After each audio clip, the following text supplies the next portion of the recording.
जी हाँ दोस्तों, आप सभी का स्वागत है हमारे TMP Raju brand YouTube channel पर। आप सभी को दोस्तों बता दें कि ट्रेंडिंग स्टार खेसारी लाल यादव का एक करिश्मा कंकर के साथ में दोस्तों बहुत ही दिनों के बाद यह गाना आ रहा है दोस्तों, जिस गाने का टाइटल है दोस्तों मौसमी। यह खेसारी लाल यादव मौसम के हिसाब से मौसमी गाना लाए हैं।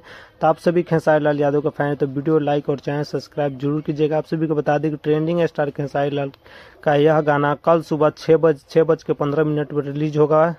आप सभी को बता दें कि यह इसमें नीलम गिरी ने एक्ट्रेस की है दोस्तों। आप सभी को बता दें कि राइटर अखिलेश कश्यप ने इस गाना को लिखे हुए हैं दोस्तों। म्यूजिक दी आर्या शर्मा ने दोस्तों। आप सभी को बता दें कि बहुत ही यह सुपर डुपर हिट दोस्तों यह गाना होने वाला है।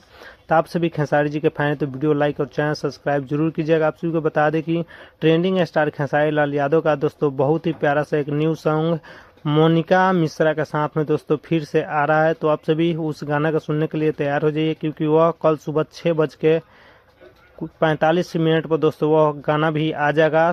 तो चलिए मिलते हैं नेक्स्ट वीडियो में, तब तक के लिए जय हिंद। वीडियो देखने के लिए आप सभी को दिल से धन्यवाद।